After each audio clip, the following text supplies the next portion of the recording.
Hello everyone, welcome to another picture story, and we're starting out with the overview of the Niagara River. Now the Niagara River is 50 kilometers or about 31 miles long, but it packs a lot of economic strength.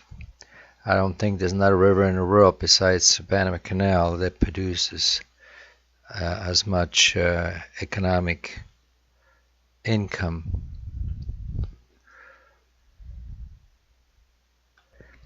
I sort of divide the economic power between the upper and lower part of the river. And the upper part, we have Buffalo, predominantly industrial. And on the lower section, we have, of course, Niagara Falls and all the tourist activities. And the lower level, we have a lot of the agricultural. As you approach from the south, you see the river just like any other river, and in the background you see Niagara Falls.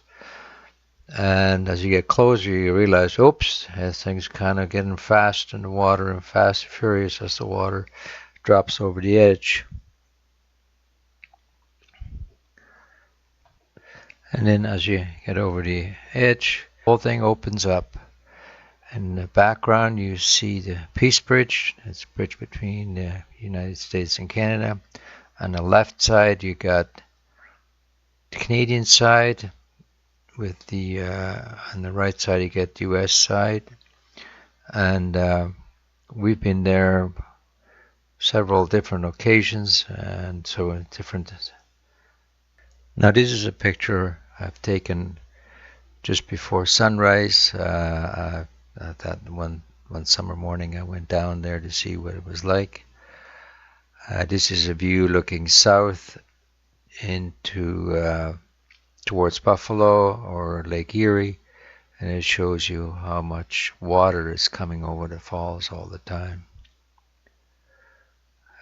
Another view of early morning, looking towards the Peace Bridge and towards Lake Ontario, and you can see the sun just touching the clouds over the lake.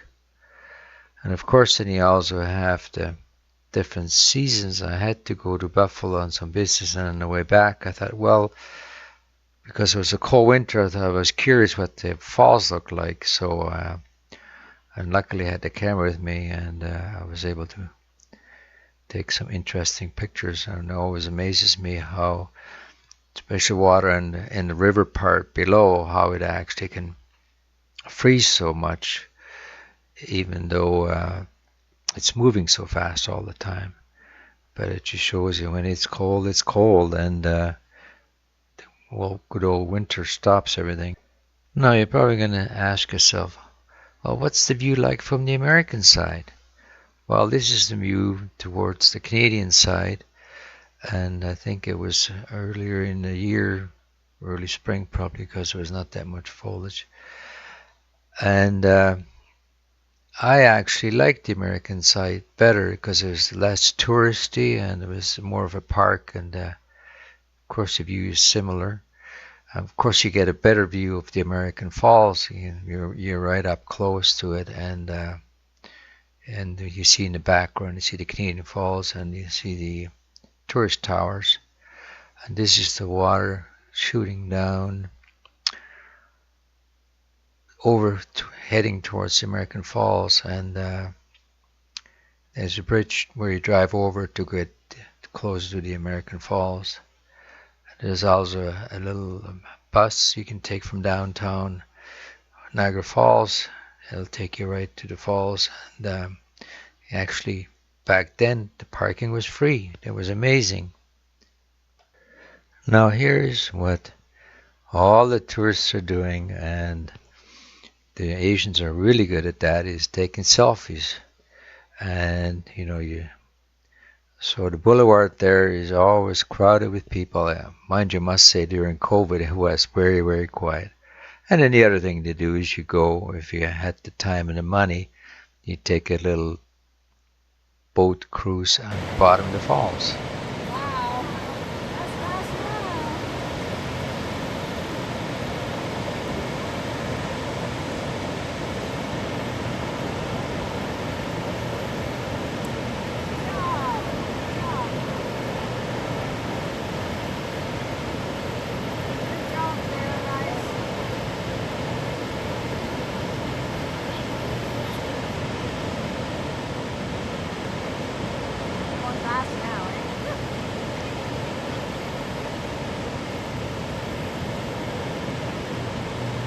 And that is how noisy it gets down at the bottom of that river from the falls.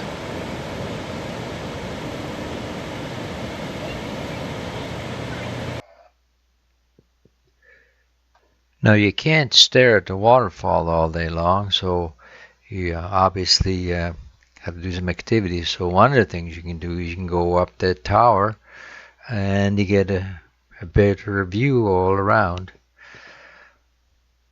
Or you have a choice. You can go to a casino, and I think it's probably open 24 hours a day. So if you want to keep busy, there's one place you can go spend some of your money. Or you can go up Clifton Hill and just get some fast food. There's Madame Tussauds. There's, believe it or not, there's I think an Elvis museum. Or you can also hang out over at the Rock Cafe and just be cool with everybody else and then enjoy yourself.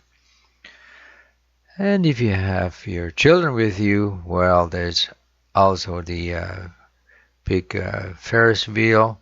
There's dragons you can go and enjoy. Look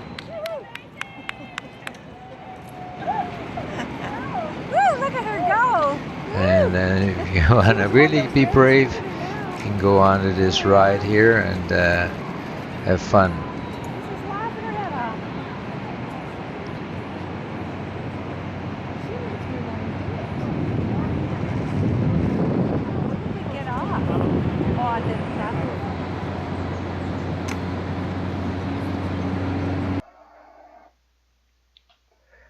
In the park that's above the American Falls, there's a sculpture of Nikola Tesla, and one of the reasons he gets his sculpture there was he contributed a lot to electrification in this area. Here we're in the old power generating station that was built in the early 1900s, and it was decommissioned in 2006. And here you actually see how those turbines worked. Basically, you had the water dropping straight down and then hit the turbines on the bottom, which turn the shaft, which in turns turn the generators, and that's how they produce a lot of electricity. And this is where the water, this is now above the falls, where the water will come in and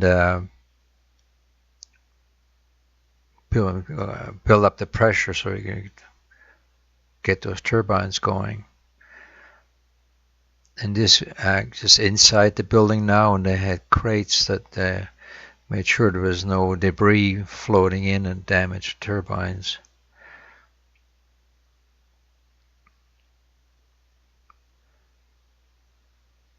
And of course, then the water had to go somewhere, and here's a tunnel that's where the water discharged back at the bottom of the falls, back into the river, and that's probably about 1 kilometer long. And this is how it used to come out into the river. And of course, now they open it up last year for visitors, so you can actually go down and see. And of course, if you're a happy tourist and a friendly tourist, you wave to all the other tourists on the boats going by. Now, when they decommissioned the old power station, they also started to plan for extending the water supply to the Adam Beck's generating station, which is quite a ways further down the river. And you can see on the map where the intake is. It's a ways above the falls and goes all the way down to the other end. Now you can see that was a gigantic undertaking.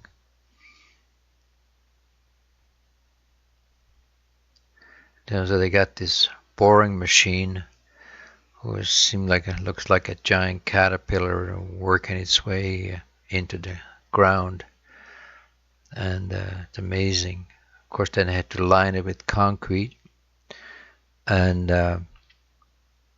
also I think it's when you look at the old one where we walked through, it's also it looks much bigger, so it's a staggering amount. So you can see it's 10 kilometers long and it has 500 cubic meter a second in water, and the electricity it produces um, creates enough electricity for 160,000 homes. So you can see how that Niagara River is, besides tourism, it's also generating a lot of revenues from the producing electricity. And this is now where the new Adam Beck's power station is, and you see the background is the Queenston Bridge. And I have the equivalent type of generating station on the American side. So you can see in the water there where the water discharges, and I think they probably have somewhat different turbines. As we travel further towards Lake Ontario, there is the Botanical Garden, and we have a huge greenhouse and lots of different trees, flowers in the summer. And one interesting thing is there's a sculpture in the center, and that has a bit of a history. Karen's dad grew up on an estate in Toronto, and the owner had that sculpture. So the property eventually got sold, and for somehow that sculpture ended up at that Botanical Garden near Niagara Falls. You can see these are now, I think we probably took that picture early in the spring, but it's open all year round, and sometimes it's fun to go in there and just warm up a little bit. They also have a butterfly section where they have a lot of different butterflies, and it's a nice place to stroll and enjoy nature. And on the outside, they had this somehow miniature garden. Well, they made these miniature models, and they have baskets all around where they show flowers. And the other thing was they had this beautiful display. So some crafty carpenter or woodworker really had a fun time there making this little display, and it's almost, I guess it's like a fairyland for the kids. So as we travel further towards Lake Ontario, we come by the rural pool. It's basically, and there's a ride you can take across. I think it's closed in the winter, but in the summertime it's open, and it's a cable ride across Niagara River. And this how it looks like in the winter, but you can see it's the force of the water just keeps swirling and swirling, and it's eroded the edge of the escarpment. Further down, we come to a spot where there's hiking trails, but you got to go down that steel tower to get down to the trails. And it's actually because it was difficult to access before they built that tower.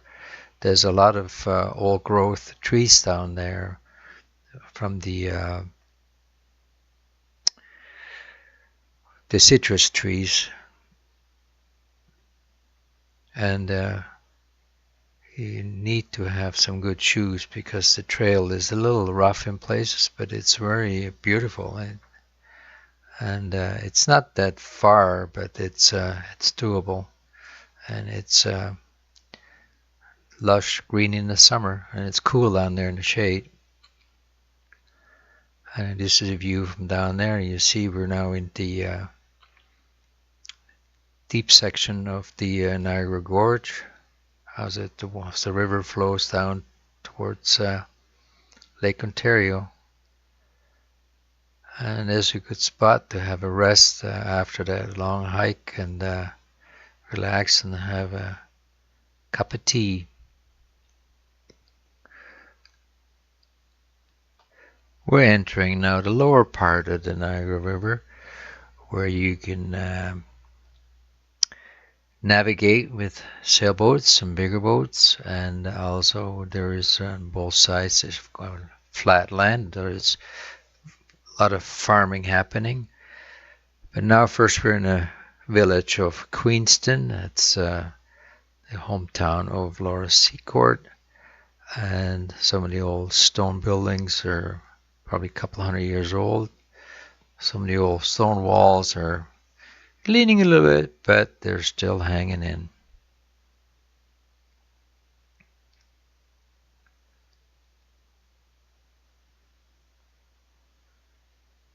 And then there's this beautiful stonework on that church. That's probably over 150 years old because Queenston is one of the original settlements in the area. And with all that touristy stuff and rides and sightseeing, I think it's time to just take a break and relax. Yeah, but wait, there's more to do. There's this old riverboat thing, and we could go take a cruise on that.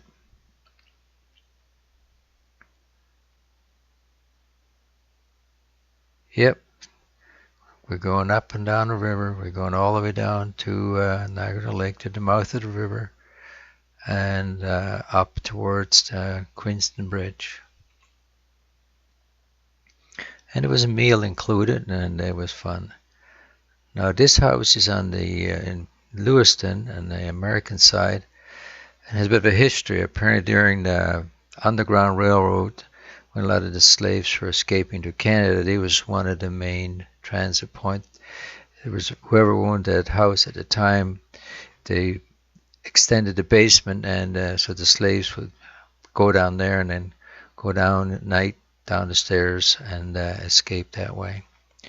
And well, relax, have a good time.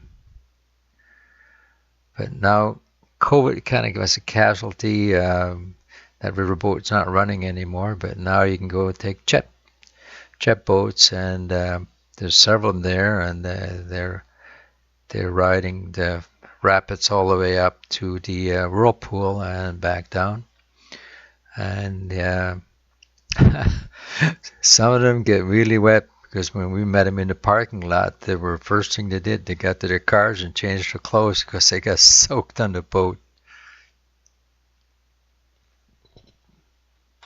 So what else is there to do? Well, you can get some friends and get on a bike, and you can just bike along the river and or in the nearby farmlands, and have a jolly good time.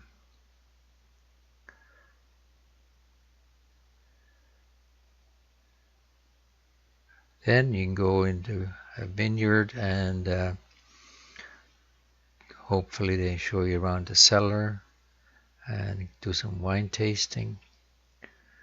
And it looks like there is not just bikers showing up, there's even a busload of tourists showing up. So, very popular activity.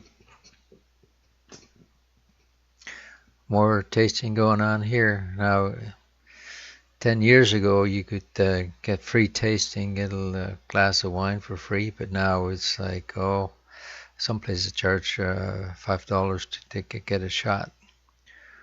Well, now we're in Niagara on the Lake.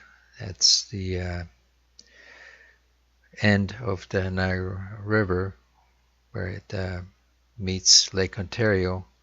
And if you get lucky and you time it, you can be there at the Peach Festival. And they also have several other stuff happening. And there's a lot to see and do in Niagara Lake.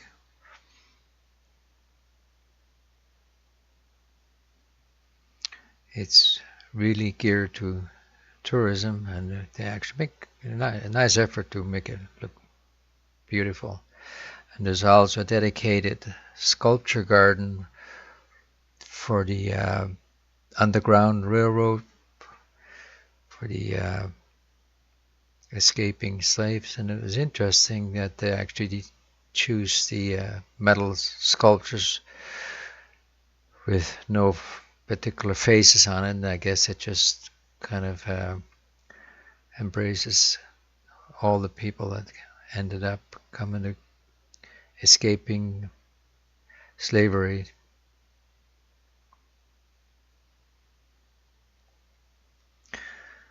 Well, we're now at the end of the river, looking out in Lake Ontario, sailboats out there, and just relaxing. Now, these folks really had a busy time. Looks like they went on all the activities. Now it's time to relax. Wait. There's more to come. What? Tall ships. Yes, we are going on tall ships. We were lucky that there was a tall ship that allowed you to do, well, you could purchase a trip to go up the Niagara River, so we lucked out. However, weather wasn't the greatest. But I think this captain here should be told that you look forward, not to the side, otherwise you're going to crash. So anyway, we're all the way up the Niagara River, and you see the Queenston Bridge in the background. And it was an interesting, of course, it's because we didn't have much wind, so we had to go by horsepower up the river. And some other sailboats came by, checking us out.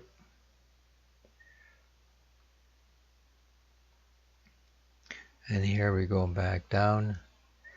You see the Fort Niagara on the American side, and we're traveling back to dock. Well, and that's the end of the line, and even this old boy looks tired. Anyway, I hope you enjoyed it, and I'll see you next time. So long.